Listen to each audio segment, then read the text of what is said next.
15, this is breaking news. We get started right away at 11 with breaking news. Okay. Authorities are responding to an active shooter situation on the 1800 block of Deming Way. This call just came in about 30 minutes ago. We do have crews standing by. We want to take that live look in right now.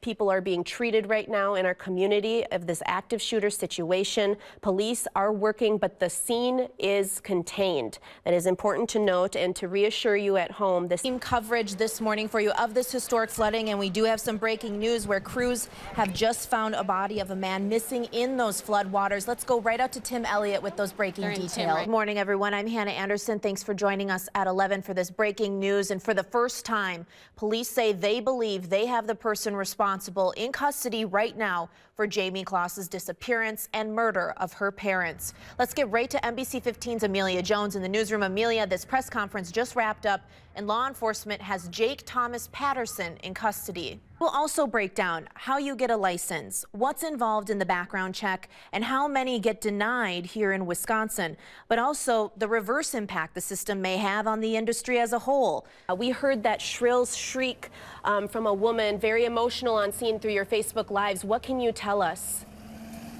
Looking at this building behind me, you'd never guess that one of Madison's oldest cold cases happened right here. Nearly 50 years ago, Indiana doctor Thomas Spear came here for a conference, and it would be his last. I'm Hannah Anderson. On Thursday on NBC 15 News at 10, we sit down with Dr. Thomas Spear's sons for the very first time because they want to know who killed their father. That's Thursday on NBC 15 News at 10. 15's investigative reporter Hannah Anderson. She's live at our courthouse.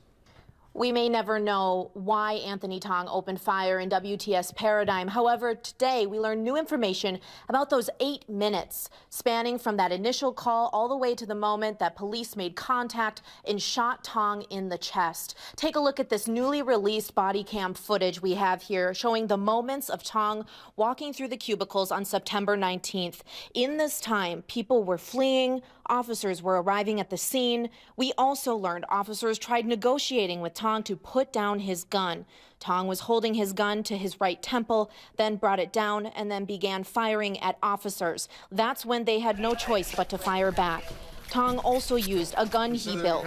He bought the parts online, and although he had schizophrenia and past mental health incidents, today we learned because of loopholes in legislation, nothing could have prevented Tong from ordering those pieces.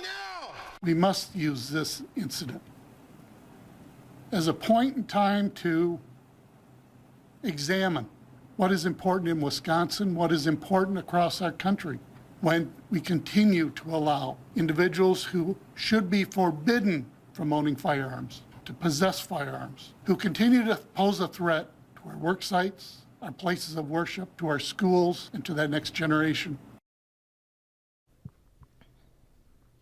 We also learned today there's no way to find out who shot that fatal shot to Tong, which officer or deputy fired that shot that ended up killing him.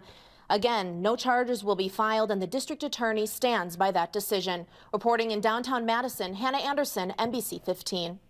NBC 15's Hannah Anderson requested those documents and has been going through them this afternoon. And Hannah, there were 5 permits. Yeah, that's right, Amy. I have them right here. The documents show Bear Communications filed 2 street opening permits, and TDS filed 3 for the areas included in our open records request. I asked for active permits specifically for the area where a contractor hit a We Energies gas line on Tuesday. Breaking news that they have not found any probable cause a crime was committed in the July 10th explosion in downtown Sun Prairie. We just heard there from the Sun Prairie Police Chief saying that this has been a long process, a lot of interviews. Good morning, Alice.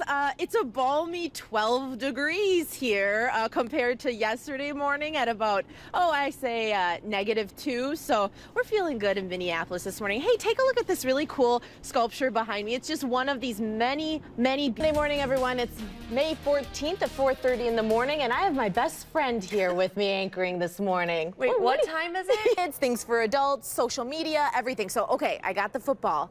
Here's the moment of truth. Morgan's been watching me. Morgan Wolf's also here with me. Here I go. Ready? Woo! Now I got to do a tackle here. Jump here. Whoop. Yes, all morning long we've been telling you about a Wanakee native who is actually an intern on the Super Bowl host planning committee. How do you even get a job like that? Awesome resume builder. You'll have to check out NBC 15 today when it's online. Also, we are on Super Bowl Live, Nicollet Mall, where a lot of festivities are going to be happening today. A lot of people coming into town. And just over our shoulder here, our friends at the Today Show up there in their warm perch this morning. Yes, it's 12 degrees in Minneapolis right now. A lot better than the -2 yesterday. But yes, so stay with NBC 15 as we continue to bring you coverage. Morgan Wolf, Sports Director Mike Jackson, Julia Cox. We're all here gathering stories for you. So stay with NBC 15 as we continue to lead up to one day left before Super Bowl 52.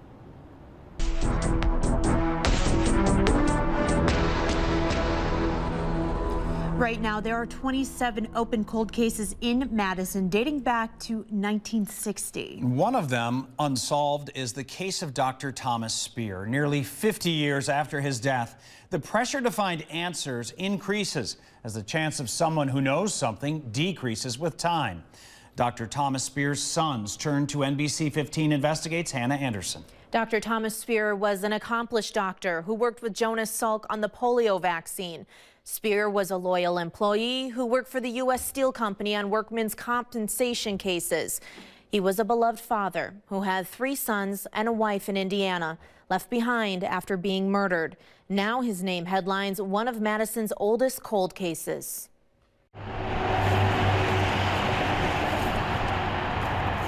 That night, I'll remember it like it was yesterday, one of the saddest times in my life. Todd and Andy Spear were just 8 and 9 years old. We're in bed and the doorbell rang. It was about 10:30 at night. And our house was situated so that you could actually look out the bedroom and see straight down to the kitchen. Living in Maryville, Indiana in 1971. We saw a policeman come in. He talked to our mom and she started to cry, and a few minutes later she came back and said, "We lost your father." A man they knew had so much to give.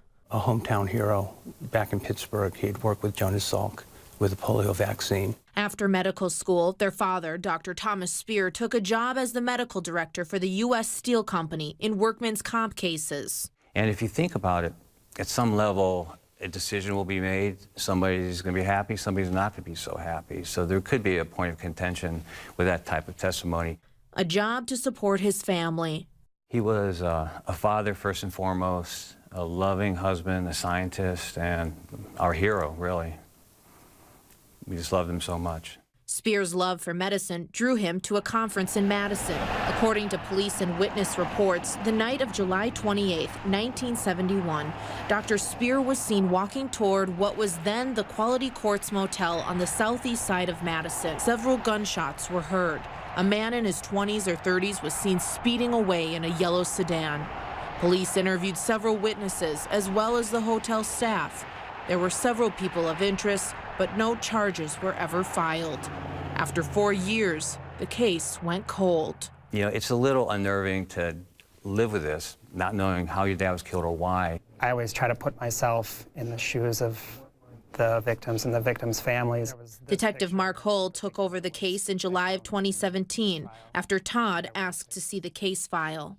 It was overwhelming to think about having to go back and investigate something that happened almost 50 years ago. Before Hull could release them, he had to review the reports to make sure nothing else needed following up on.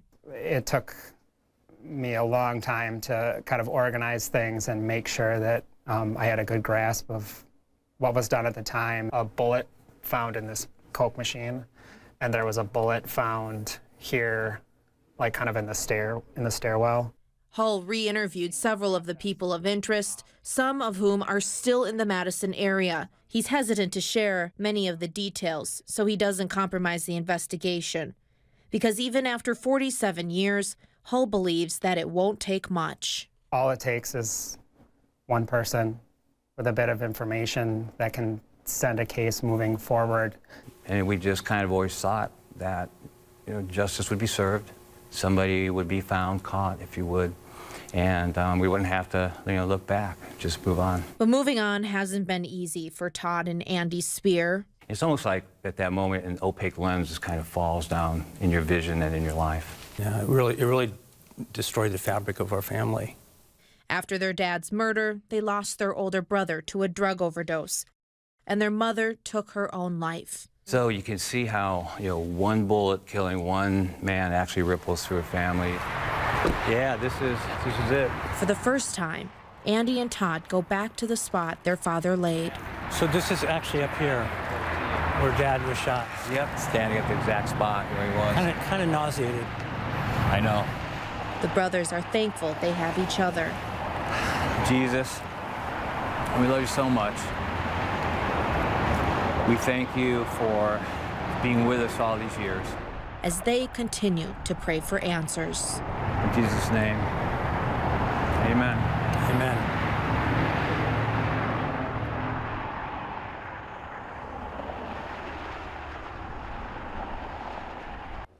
Now, the Spears say they don't necessarily want a conviction, more so just information. If anyone knows anything, to please come forward. Certainly, more importantly, a peace of mind for them. So, Hannah, what are the next steps for this case then? Yeah, so Hull says we want to know if there were people there at the Quality Courts Inn on July 28th, 1971 and saw this. We want to know if the people who saw it made admissions to someone else, that the police ask that they come forward. And if they do, there is a reward. Yes, this is new. Starting tomorrow, there's a $15,000 reward through Crime Stoppers. This is for anyone who can give information that leads to the arrest and conviction of a potential suspect. Tips can also be called or submitted online. That link at NBC15.com right now. Hannah Anderson, thank you so much. It's an unlikely pair, a criminal defense attorney and the chief of police. Usually on opposite sides of the courtroom, now something personal is pulling the two men in our community together. In an exclusive story only on NBC 15, NBC 15 Investigates Hannah Anderson and chief photographer Jeremy Nichols share their message.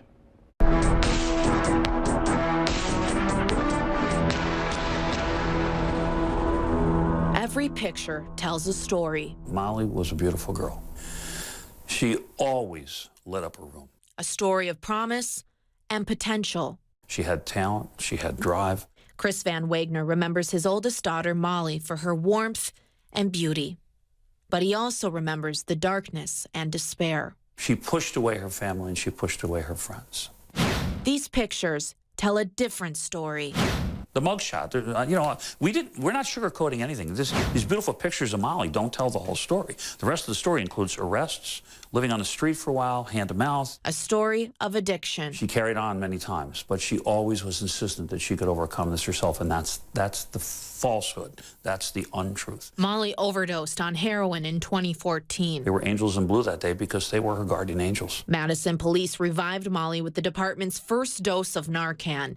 A young woman soon to be the face of a new direction for the police department. This letter was a catalyst for me because it came from a bereft dad who was awful grateful. Madison Police Chief Mike Koval has read Chris Van Wagner's letter to more than 600 employees. The way he posed the picture of getting ready for a funeral during the Thanksgiving time and how the saving of Molly in this first instance prevented that, and I think that was what I needed to tell my officers. Koval says the letter puts a face to a purpose for officers carrying Narcan. Chris provided me a foundation on which to build this house. Maybe if somebody's brought back to life one time, that's enough of a wake-up call. Bernie Albright heads up the Madison Addiction Recovery Initiative, or MARI program.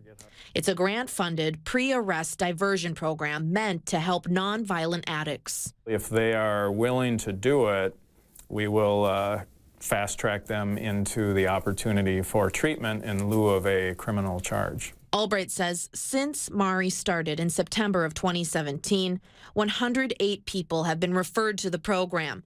22 have completed it, with another 20 currently in treatment. Why have MARI? Well, people are dying in our community. So we're the guardians of the community, MPD. And so we're not just going to sit back and not do anything about it. I think for us, a success is considered someone that's willing to go into the program and at least begin treatment. Bernie's taking calls 24/7 now at night. He has a phone that he keeps by his bedstand if it means that we can get one more referral. Addiction doesn't care how perfect the picture is or who's in it. We saw her in August. We had a very nice visit with her. She was lonely, but she was sober. Molly died a month later of a heroin overdose. She was found by her roommate. She'd probably been dead 36 hours. Her dog sat by her side. It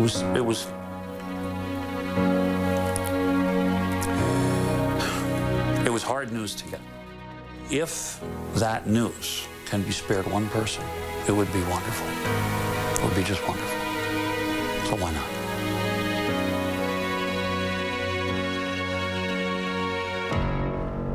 Mari is one of only 6 programs like this in the nation right now. Well, that really puts a light on this problem right here in our community. So hard to see those pictures. But Hannah, the Van Wagners did something a little bit different in Molly's name after she passed. Yes, actually, as part of Molly Lives Through the Mari program, in her obituary, they said anyone wanting to give flowers to instead donate to the Narcan program. And just checking with Chris today, he tells me about $14,000 have been donated. And because of donations, Mari is also expanding with its new outreach program. The outreach includes follow-up visits and resources for families. And Molly just passed away in September, and still an emotional time, understandably, of course, for the family. You can hear it in her dad's voice. Yeah, very emotional. It was an emotional interview and time we had with him and Peggy.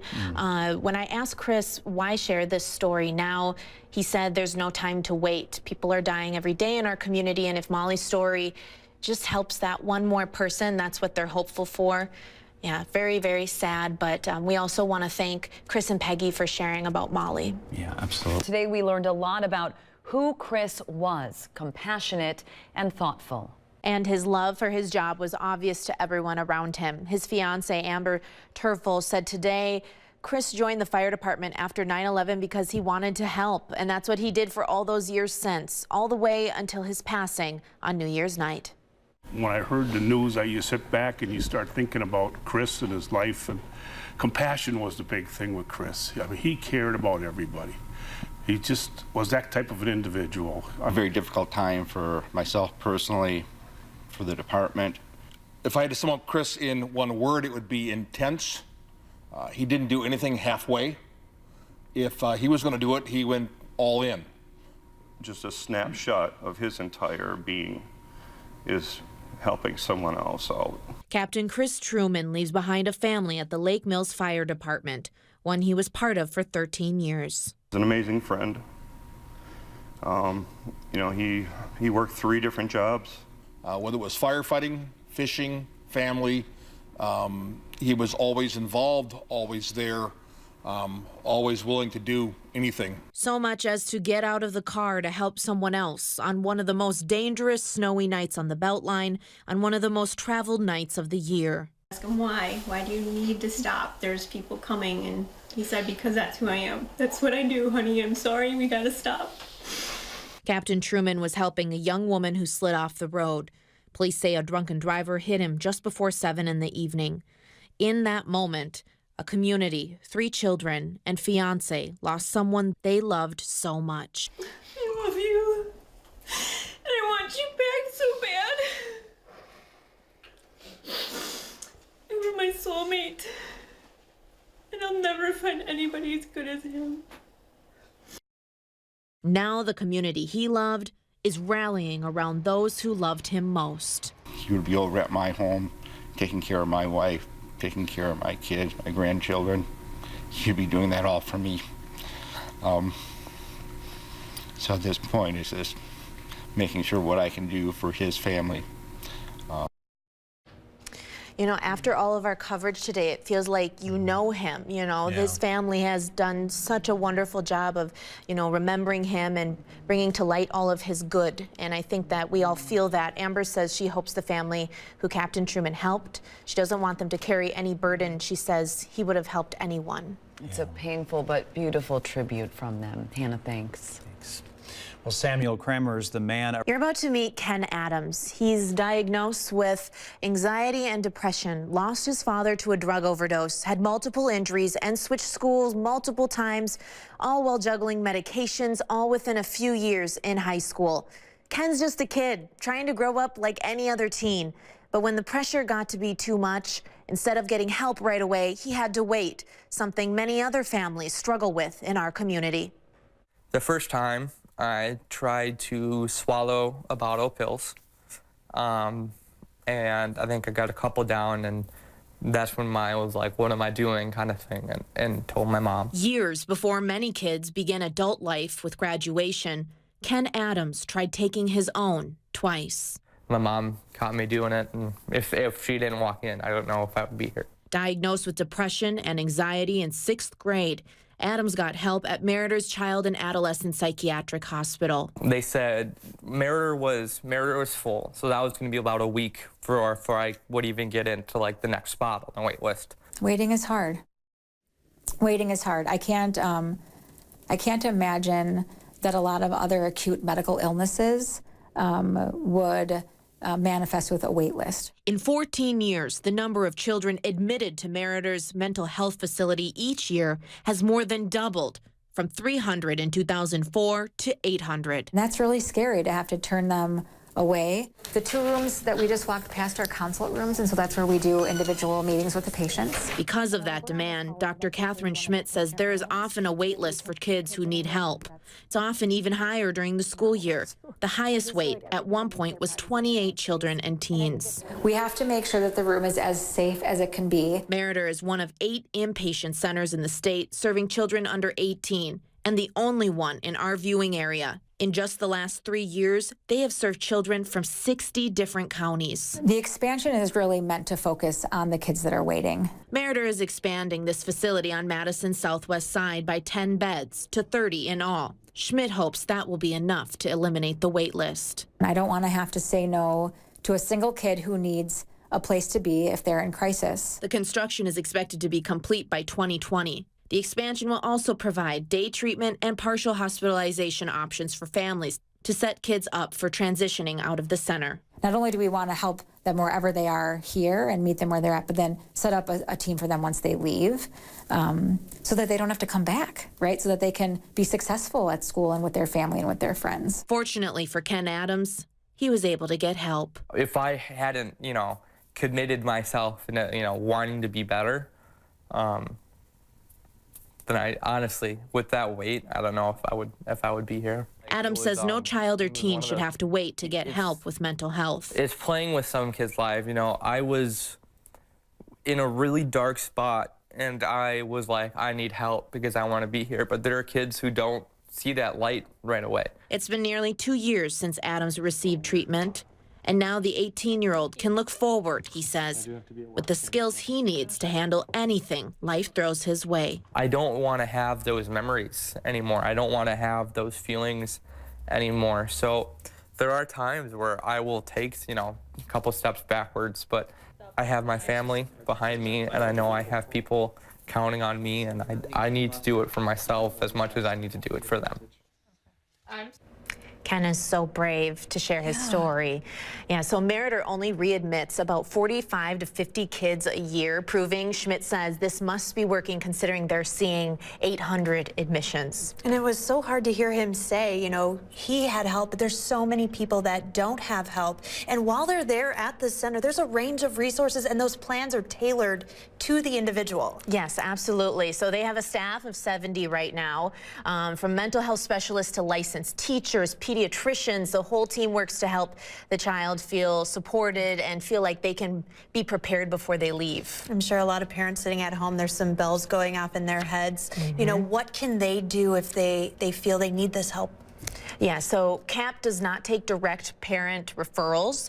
It has to be either a professional referral, the ER, or a doctor, just to name a few. As far as insurance goes and coverage, about 43 to 49% of the patients are on Badger Care or Medicare.